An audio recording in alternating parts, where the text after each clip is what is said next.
You know, for those of you who will go to Nakuru and Western Kenya, mukifika pale Limuru, where Ruto launched the Ridoni Summit Road, there is only a signboard. There is no equipment, not even a wheelbarrow. So the real challenge of this country is lies by William Ruto. You know, he was there in a very grand ceremony. And I want to challenge you, those of you who are going to that part of the country.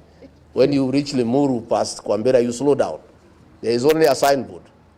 There is nothing. And he launched the road with a lot of fanfare. Nanuongo mtupu. You know, there is nothing going on. And elsewhere, there is nothing that is going on. Na wale munaenda Western mkifika huko mwambie watu ya Kakamega wasikubali gold yao iuzwe na watu wengine. You know, the whole of Western, there is a lot of gold under. Ile shimo anachimba pale, hiyo ni ya kuingia huko chini.